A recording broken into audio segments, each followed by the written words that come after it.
what kind of hearing we're getting out of this. So this is kind of talk till you think you have something to say, but I have something to say. I have a few somethings to say. But I don't even know what kind of audio I'm going to get because I'm in the car. My air conditioning blower needs to be replaced, so it like goes on and turns off, goes on, like gets low and comes back on. I've got about an hour and 30-minute drive, and I really just wanted to actually talk. This is really not to see, this is to listen. I can't remember how the comments work. If anybody shows up in the comments, I mean, I am driving, so I can see it because it's sort of picked at my windshield, but I might not be able to respond immediately. The thing I always love about the comments are the KYS's and your religion sucks and, you know, whatever. But that's the nature of being online and being live and being a dude that isn't showing my boobs. I don't know if anybody can hear me, and it would be really nice.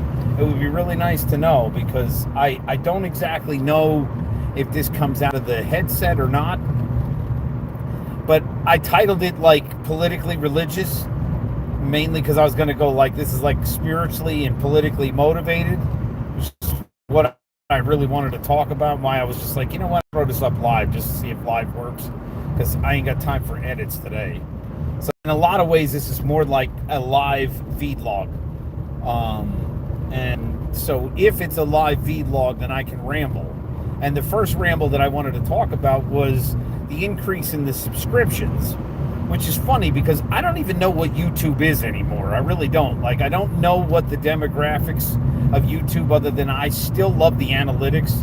If you have your own YouTube channel, I strongly recommend you get YouTube Studio, because YouTube Studio is actually really helpful to show you analytics. Like, if you actually care about people watching, which again, my primary motivation for all of my YouTube content is to get people to stop watching.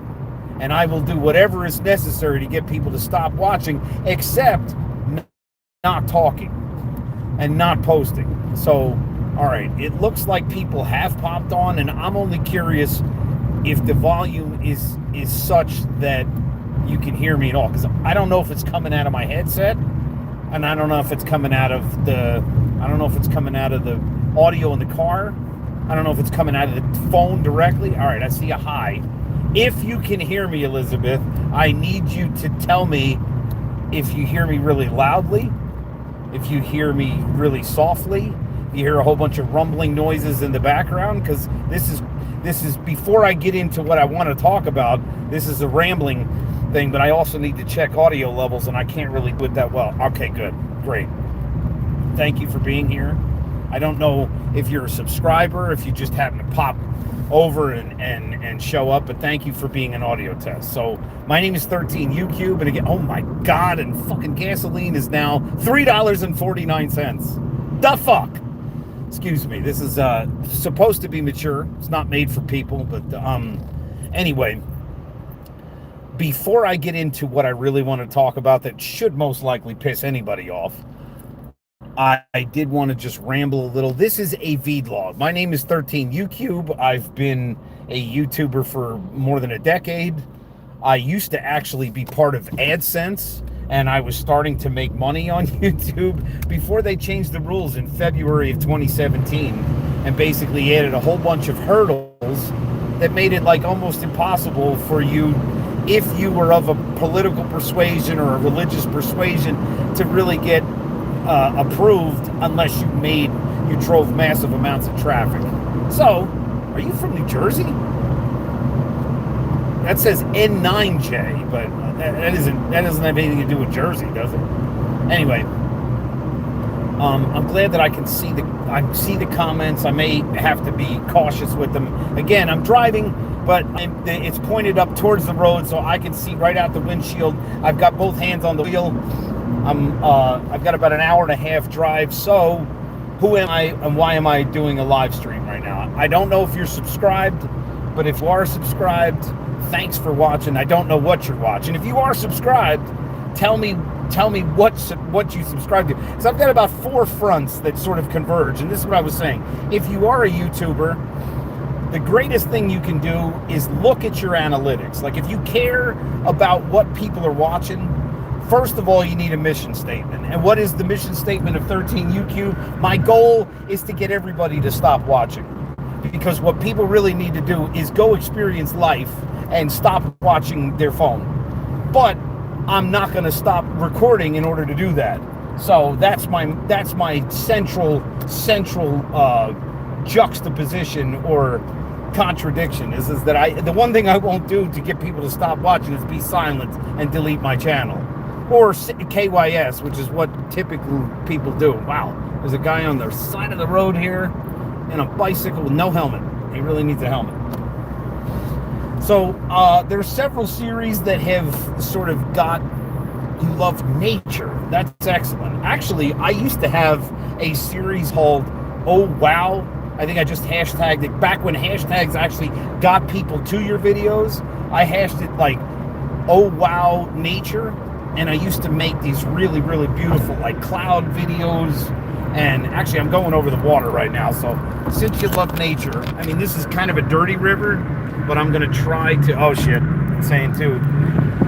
It's a beautiful river. This is it's polluted, but this is the Neuse River. And I've gotten some really great videos of the full moon setting in the west. That's New Bern there. This is 70 East and Havelock. That goes out to the Atlantic Ocean. And the sun rises up over there, and it's absolutely gorgeous. But this is a very dangerous bridge. And the other day, I had some jerky chick that doesn't know how to drive at all actually cut me off and then jam on her brakes. And her boyfriend was in the passenger seat and started flipping me off when I beeped at them. But I was just trying to keep myself safe. Anyway, all right, so she likes nature. So if you can find the Oh Wow Nature series, I have not really made those videos, but I used to edit a lot of videos. I would put some filters on, but I mean, I love the changing of leaves. I'm from New Jersey, so but I was in the Garden State areas where the farms were, and this is like I said, New Bern, North Carolina. So it's there's some nature here, but development is really ruining nature. But anyway, thank you for being a visual test and an audio test. And so the ramble that I really wanted to talk about, which has nothing to do with nature, Elizabeth, but I still appreciate you being here. And I really think the most important part about nature is put your friggin' phone down and go experience nature. There's people on a boat here, like one of those rowboats that has 4 people in it, but I can't because this is this is where the chick was. She flew up on the shoulder, speeding, probably going 15 to 20 miles over the speed limit, and then jammed on her brakes in front of me because somehow she didn't know she was merging. She didn't know the road well enough to know that you're supposed to merge. But let's just get into my vlog, because vlog was my longest running YouTube videos other than Nintendo Compromise, which that didn't run that long. But all right, I've always pull over. I hope they stop. I want to. That's great. Now, honestly, it's funny. Nothing. Let me just tell you, if you're still here, nothing. Oh no, this is somebody else. Okay, nothing humbles people more than when they know they're being recorded. That I will tell you. I've talked to enough police officers. This guy's about to come on, and he's not paying any attention. You need to go the speed limit, dude. I slowed down because I can't get over. You need to go the speed limit. You're merging onto a highway. There's a cop right here. Please tell this guy to go the speed limit. Oh my God, dude. I got to put my hazards on. He's going so slow. He's going 50 in a 60, merging onto a highway. God, there's a deputy sheriff right there. I literally have to put my hazards on. There's so much traffic behind me. Okay, this is exactly why I can't stand the way people drive anymore. I should show how beat up his truck is. He's got to be drunk or stoned. Oh, he's just old. He's just an old man. He can't even do the speed limit. That truck probably can't do. All right, so nothing humbles people more than when they know they're being recorded. It is a North Carolina law, but it's a law in a lot of states, but it's a North Carolina law that your plate has to be displayed from the rear. You can't drive without a license plate. And the police officer told me there's nothing illegal about recording because it's public. It's on a public road, and there's nothing illegal about recording people's license plates. So if you're trying to humble somebody, what you really need to do is show them that you're recording them. Now, what's really sad about this day and age is most people that I record and that I do give the thumbs down instead of flipping them off, they don't even know why they're being recorded. They don't even know that they broke the law. That's how bad the driving education has gotten. They don't even know that they're breaking the law. Like, they don't even realize what they're doing wrong. Like, drive right, pass left, not using their blinkers, not signaling when they're changing lanes in an intersection. Like, a lot of the things that are tailgating is still the worst. But I mean, honestly, everybody came out of this road like they were shot out of a cannon, and everybody's bulked together. Like, when I first got on the highway, there was nobody there. This isn't even what I wanted to talk about, but that's exactly why when I went live, I was like, okay, if anybody shows up, it's going to be a reflection of the rambling that I always have done, and why I really mostly enjoy when I did radio back in the day. What I always enjoyed more than anything was getting phone calls, because I really just wanted to talk to people. All right, so let's get into the ramble. See if I can't make the remaining 3 people get the fuck out of here, right? All right, so I happened to turn on the radio for like not even a minute and a half, because the story of the week that I was hearing from Blaze is, Thune basically saying, oh, well, we don't have the votes to vote on the SAVE Act. So, again, I'm a religious person first. I'm not a spiritual person. I am religious. And I'm not just spiritual because I have a body. And religion requires both body and soul. And we are not just souls. Like the Stoics basically reject the body, and like I think Buddhists are like that too. They reject the body and they say, well, bodies are evil and it should be all about soul. Well, I don't believe that. I know that I am religious. Like, I have a ritual of practices. I'm probably on the spectrum, but I know that I have dyslexia, and my rituals are almost obsessive caliber,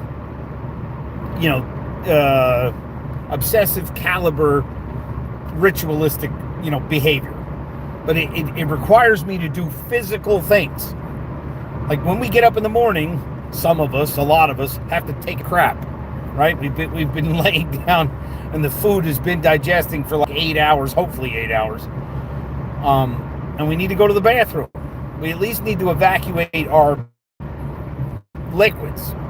That is a physical thing. Now, does that make the body evil for doing that? I mean, I would love to live in a body that was able to process all of my food energy without having, waste. That would be great, but that doesn't make it evil. It just makes it necessary. So, what does that have to do with, like requiring an ID to vote? I really think that the biggest spiritual component is, the structure of the government itself. Because I don't know if you're like me, but if you are like me, you have to go to work and you have to make money in order to do anything. And if you have to make money in order to do anything, what you really have to do is you have to save money, and you have to invest, and you have to try to make your money make money. Because if all you do when you work and make money is spend it all, then you have to keep working. And if anybody knows anything about the human body, eventually we won't be able to work anymore. Like, when you get to my age, it hurts to sleep. I wake up sore from sleeping. When I get through my job, my back hurts so bad, and my knees hurt so bad that when I climb my steps to my apartment, I can barely lift my legs. I'm on my feet most of my shift. So I'm physically aware that I will not be able to continue to use my body to make money for indefinitely long periods of time. And if that is the case, then what I really need to do is save money. Now, SAVE is just an acronym, right? Like, it doesn't have anything to do with actually save, but when you're talking about Save America. But why do I mention the money thing? And again, where is the spiritual component in all of this? Where is the religious aspect? Senators and House of Representatives people, this bill is stuck in the House, which is fucking pathetic. But it's really like trying to get through the Senate. And when they talk about the rules of the Senate, the government was designed so that things were not easy to do. And that's important. If things are not easy to do, then when you do something, it should be something worth doing. That's fine. So if it's something worth doing, then you need to do it well. And you need to take the steps necessary. But should be paid for doing it. But where does most of the corruption and the quagmire and the stalemates and the double dealing happen in the Congress, in both the House and the Senate? It happens with the stuff that's written into the pages and pages and pages of bills that gives people money, gives people other people's money, and promises money to people and other people. Again, you have a finite amount of work time. But what is the essence of what government, what Congress, what the legislative branch was designed by the founders of the U.S. Constitution to do? Was it designed so that they could retire? Was it designed so that they could work for a definite amount of time and then leave? Or something else? See, we actually fought, when I say we, I mean the United States, because I know I have some viewers that are not here, but we actually fought an original war to declare our independence from a corrupt system that used taxes to keep people working and keep people working and taxing them to pay people that were not working.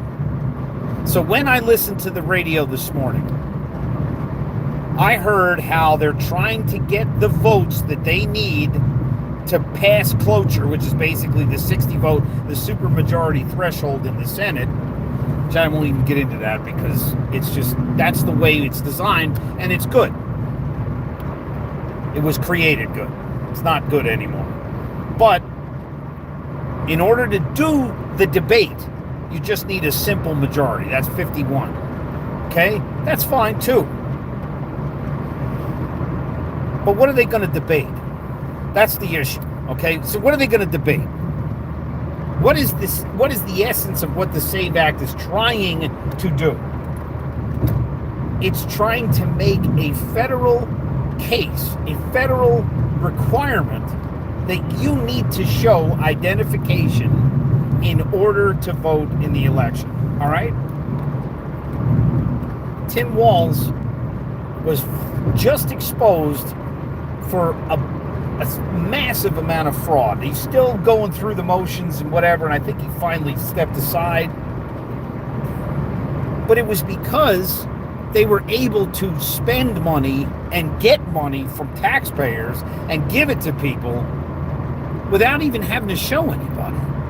And it wasn't until it was shown that people were like, what the fuck? I don't want to pay for this. Where did this go? Where did you took this much money? Stacey Abrams, when Elon Musk was in charge of Doge, showed that Stacey Abrams got $2 billion of, like campaign money, like just massive amounts of money just gets changed, just changes hands and goes like all around the limits of the law that say, look, you can't contribute this way, and that's considered a campaign violation, which is exactly how Kamala Harris even rose to Attorney General where she was. She repeatedly broke campaign finance rules. Like, she shouldn't even have been, she didn't do a job. She didn't do an actual job. She was getting a salary for blowing a dude. But anyway, I'm getting really far off topic. Why do senators make as much money as they make? The average senator makes $154,000 a year. The average U.S. tax-paying citizen makes about $57,000. That's a discrepancy of pretty close to $95,000. So it's almost, a senator almost averages 3 times what an average working taxpayer U.S. citizen pays, okay? They have to go through this ridiculous vetting process to be even eligible to be on the ballot. And if they're on the ballot, they go through an entire vetting process, and the news is doing everything it can, if they like the candidate and they support the politics of the candidate, to puff all of their background. And if they hate this candidate, and if they're being told by the other people, you need to smear this individual, they will look for every piece of dirt that they can on this individual to smear them, to ruin them, to bury their career. That's exactly what happened. I mean, when they found out what Tim Walz was doing, they were like, wait, what? You can't do this. And even though the media did everything they could to cover it up, they couldn't they couldn't keep it covered. I mean, people hated that Gates guy. When the worst of what came out about him that actually buried his chance of being there instead of this piece of shit Pam Bondi. Like, the worst thing that he did was he was kind of a hoe.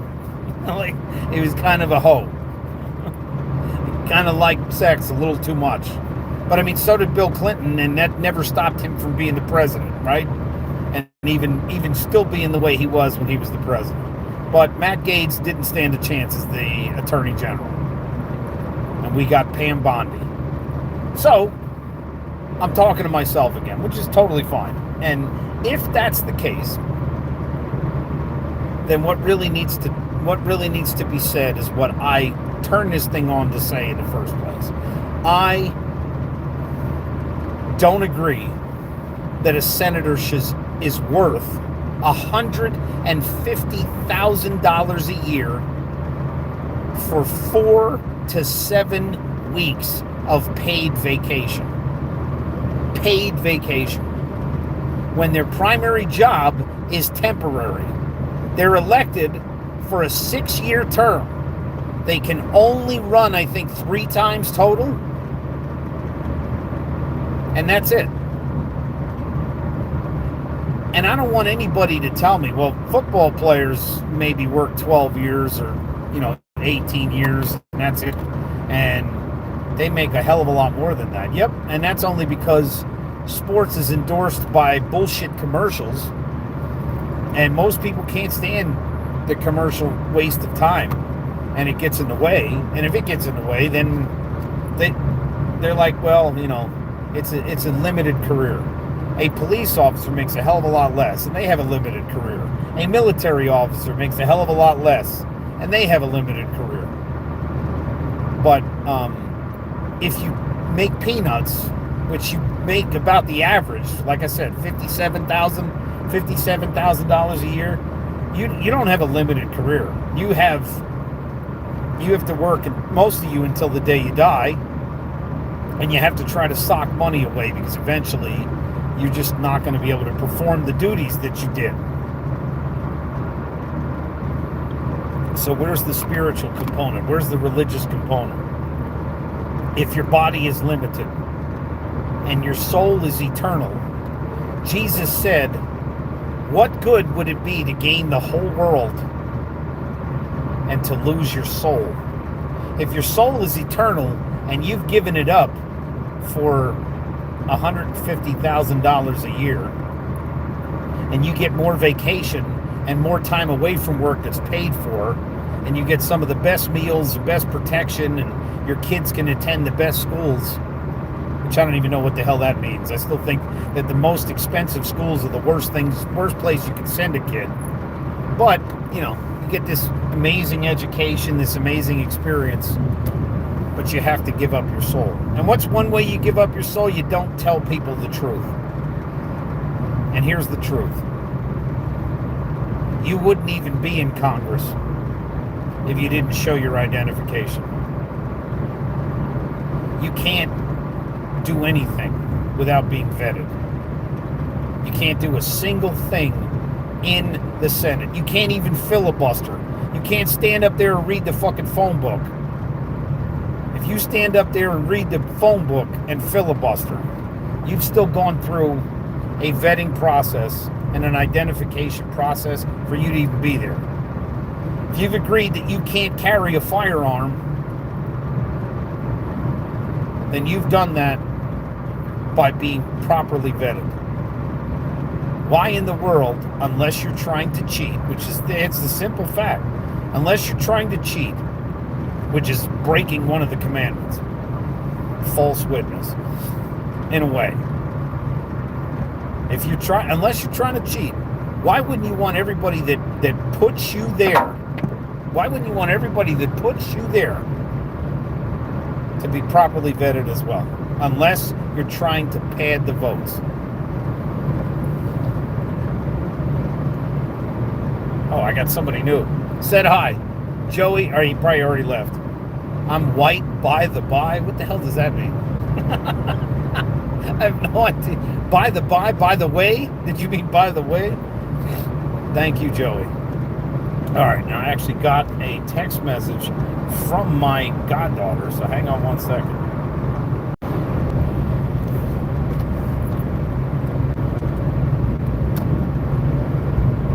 Anyway, the point that I was trying to make, senators take way too much vacation. I used to have a hashtag long ago when I was making fun of senators on both sides, when they were saying, do your job, hashtag do your job. And I was like, now hang on a second. Chucky Schumer, Chuck Shoes. Senators don't work. They get paid 4 times as much as I do. And they spend more time not working than working. So don't tell them to do their job, because it looks like they're getting paid to not work. So it looks like hashtag senators don't work, Chuck Shoes. Well, if that's the for really real, and senators don't work, then what the hell are what are we vetting them for? And why is it that they make so much money? The last point that I want to make, and then I'll stop being live. The last point that I want to make is, why can't they make what I make? See, when people talk about a living wage, I'm like, no. The living wage is part of the problem, okay? Why don't we just say, look, dude, since you get 4 to 7 weeks of paid vacation. See, this is the thing. If they're going to bring it to the floor and debate it, they've only got so much time before they go for Easter recess. I'm like, wait, what?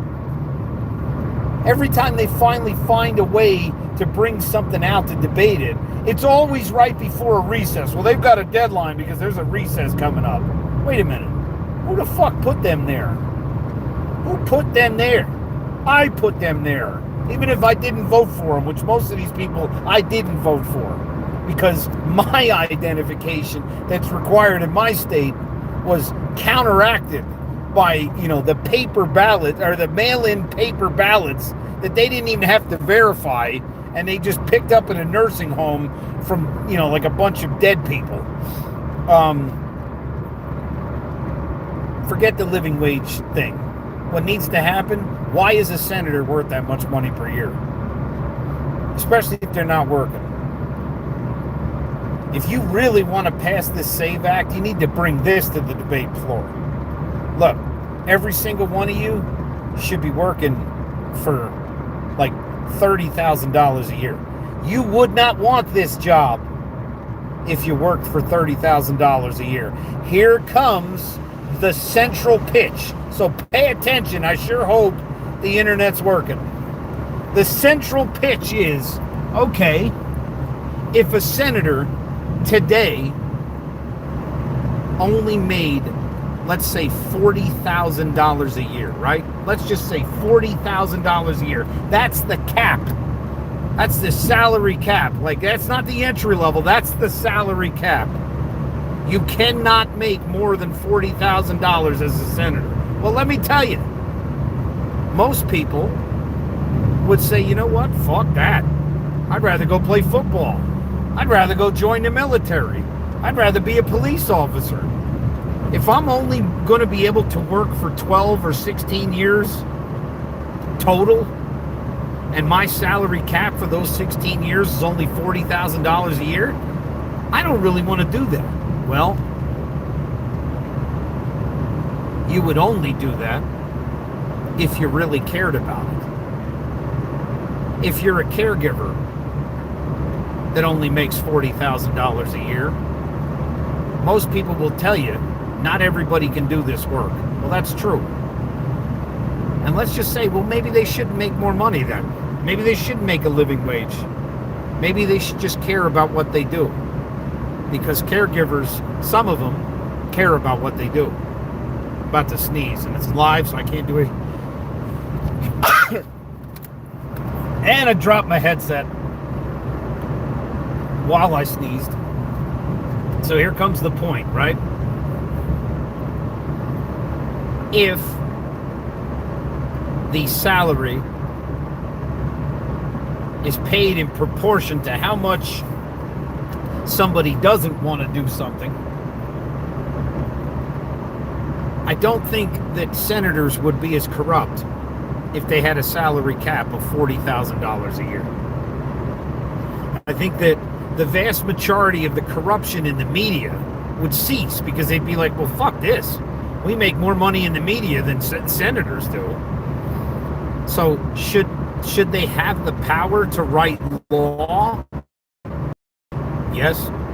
Yes, they should. Because initially at its inception, the doctors and the blacksmiths and all the contributing members, men of society, used to take time off from their jobs to go to a swamp in DC, which was purposely built on a swamp, and said, we need to get this done because I'm losing money by being here.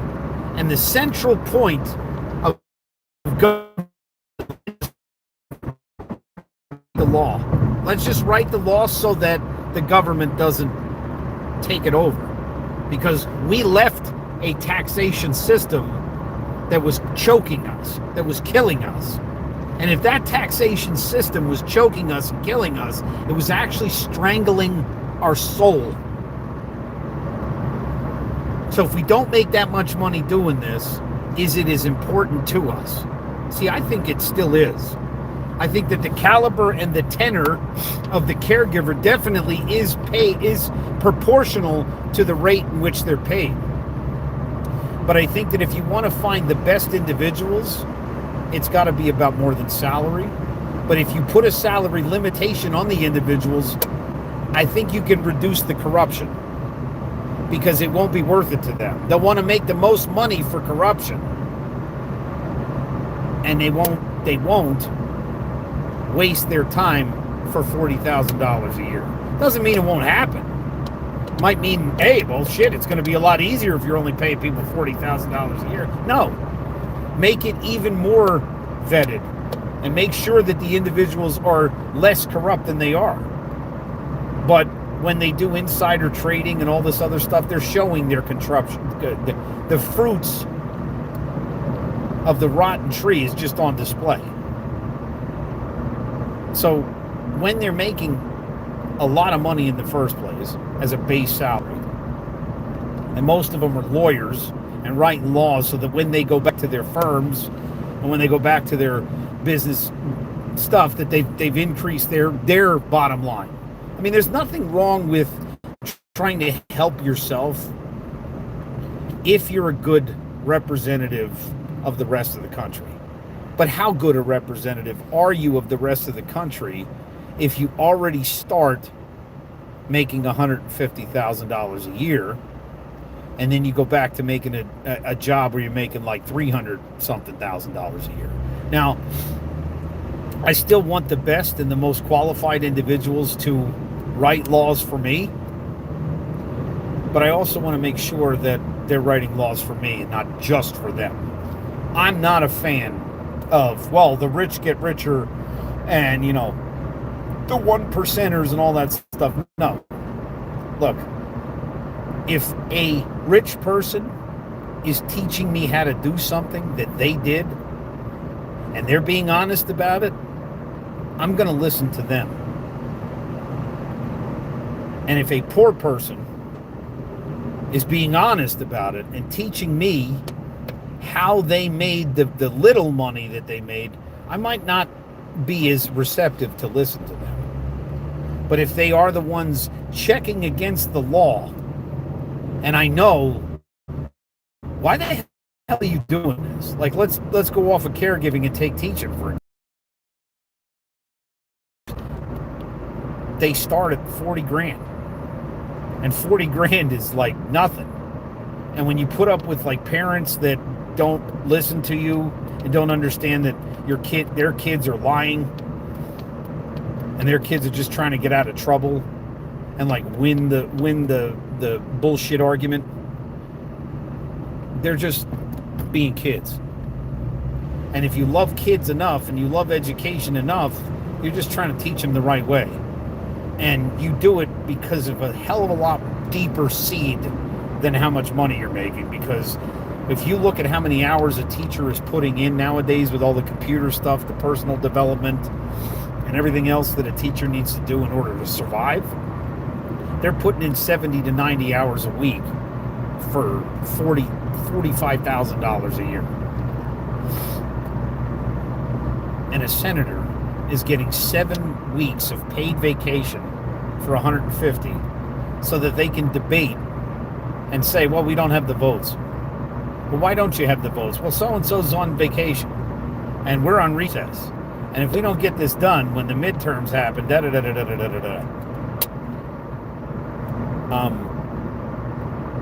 the biggest corruption that I see of the spirit is the fact that the wage that they make is capped out way too high. I don't even know if there's a limit to how much a senator can make, but I know that they don't come in making $40,000. So I'm going to clip it there because I'm basically about halfway through my journey and the traffic is a lot heavier than I was expecting. But thank you to Joey for saying hi. He's white. I don't know why that was important to tell me. I like that Wheezy was talking about the traffic. But Elizabeth Sauls, if you're not subscribed, I hope you do. And I hope you find the oh wow. All right, thanks for watching. Thanks for being part of the whatever ramble.